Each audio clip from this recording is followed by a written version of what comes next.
Tudo bom, galera? Como é que tá todo mundo aí acompanhando sempre as nossas aulas aqui no euqueropassar.com.br, o nosso site. Nós vamos dar continuidade ao nosso estudo, à nossa matéria de Direito Administrativo, e nós estamos trabalhando uma matéria muito importante, que é o quê? São os contratos administrativos. Na aula passada, eu expliquei um pouco dos contratos, expliquei alguns deles em espécie.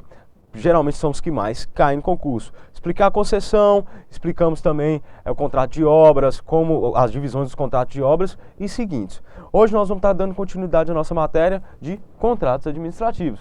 Nós vamos estar falando o quê? Nós vamos estar falando primeiramente de como se interpreta um contrato. Pessoal, é importante a gente saber que, como eu disse para vocês na aula passada, nós estamos trabalhando com direito administrativo.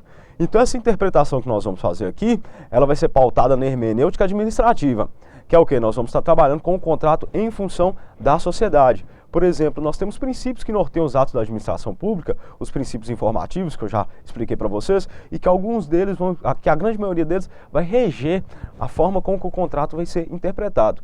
Ao exemplo, a supremacia do poder público pelo privado, a indisponibilidade do direito público frente ao direito privado. Então, são alguns dos princípios que nós vamos estar utilizando para poder interpretar o contrato em si. Tá? São princípios do direito administrativo, por isso a gente tem que fazer uma interpretação de direito administrativo. A gente não pode fazer uma interpretação de direito civil, de direito privado. Tá? Então, nós já vamos logo, porque a matéria é longa. Então vamos lá, a interpretação se presta exclusivamente a entender o real sentido e significado das expressões contidas nos textos da lei, utilizando os preceitos da hermenêutica. Então, nós temos o quê? Nós temos a hermenêutica, que é um método de interpretação, enquanto nós temos a interpretação em si. Aqui nós vamos trabalhar principalmente com a interpretação em si, porque nós estamos buscando entender o sentido real do contrato. Tá? Então é imprescindível que a gente possa estar objetivando isso. Por qual que é o objetivo real do contrato? Nós vamos estar olhando o que é a finalidade dele, como ele é feito, por que ele foi feito, a motivação que o administrador público ele teve para poder estar fazendo isso, para poder fazer esse contrato. Tá? Só que dentro da interpretação nós vamos ter alguns vieses, que vão ser o quê? As normas que não têm os contratos administrativos são as de direito público, direito privado e princípios da teoria geral dos contratos. Então, primeiro, para a gente interpretar um contrato público, um contrato administrativo, pessoal, nós temos que nos pautar primeiramente no direito público. Faltou o direito público, a gente começa a utilizar normas concomitantes, como, por exemplo, dentro do direito privado. É claro, nós vamos ter os atos da administração pública que vão ser pautados também no direito privado. Quando ela sai do seu poder de império, quando ela sai da esfera administrativa e começa a entrar na esfera do direito civil. E por último, nós vamos ter os princípios da teoria geral dos contratos, pessoal, que é como um contrato, ele se rege pela acepção máxima da palavra.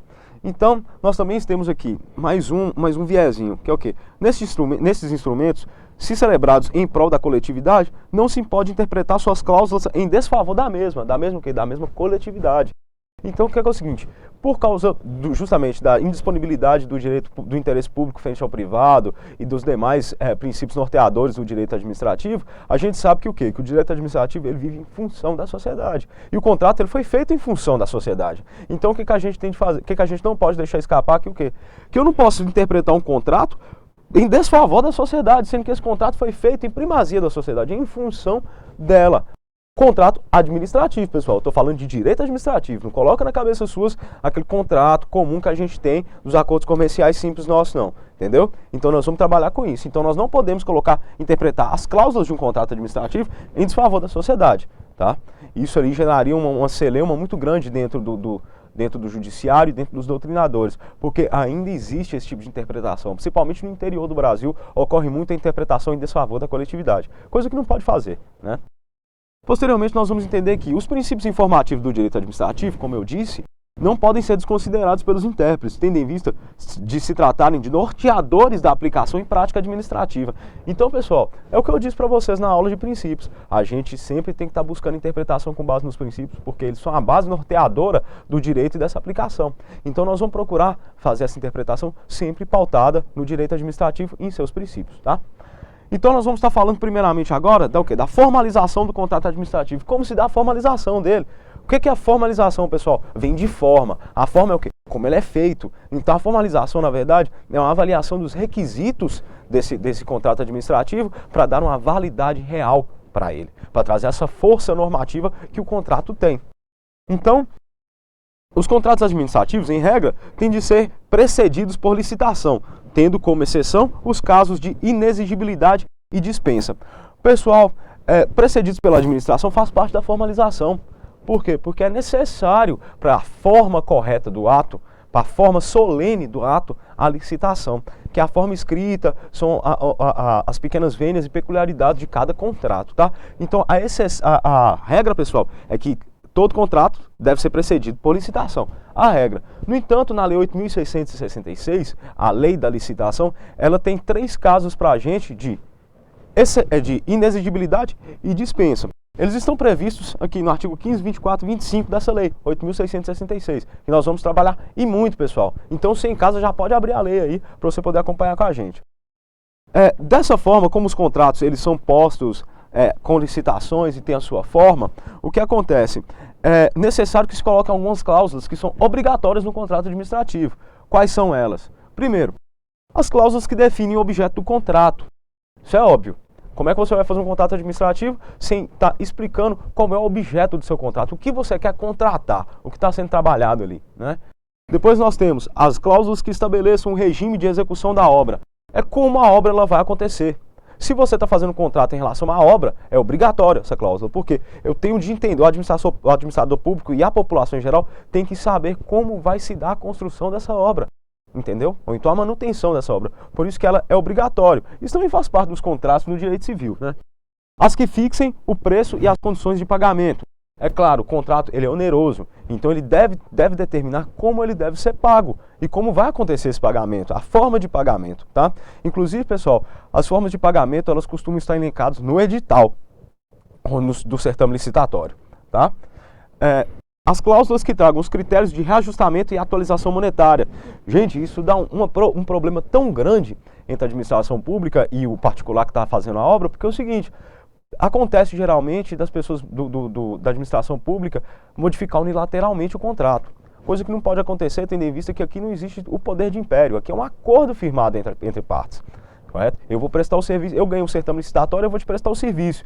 Então, em contrapartida a isso, você tem que me dar as condições para eu poder fazer isso, o pagamento também e o reajuste da atualização monetária para eu poder saber como vai ocorrer a variação de mercado, os materiais que eu vou utilizar, eles podem variar até quando, como é que vai ser essa correção, como é que vai ser, todos esses termos que têm de ser fixados no contrato para dar uma certeza jurídica, não só para a administração pública, mas também para o contratado, tá? A próxima é que as cláusulas que marquem prazos de início, execução e conclusão e entrega do objeto em contrato.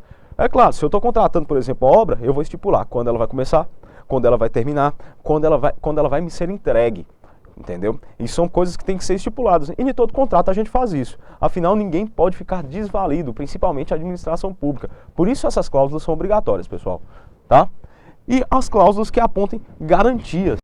Garantias dadas à administração pública para o bom cumprimento desse contrato. Correto? Quando não é necessário ter. Quando tem essas garantias, é obrigatório que elas estejam estipuladas em contrato. Tá, pessoal? Isso é importante. Tá bom? Vamos lembrar de que, quanto ao instrumento contratual, esse é lavrado nas próprias repartições interessadas, exigindo-se escritura pública quando tenha por objeto o direito real sobre imóvel. O que é isso, pessoal?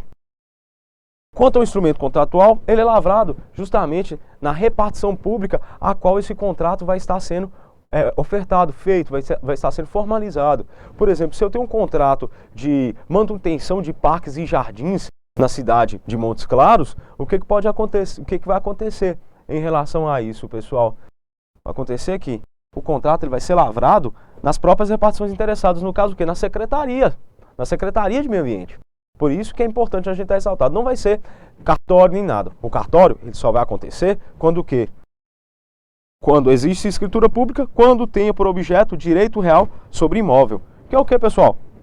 Alienação. Todos os casos de alienação, de doação, quando se tratar de direito, quando você puder dispor do direito real. Direito real o quê? É o direito que trabalha com a questão imobiliária também.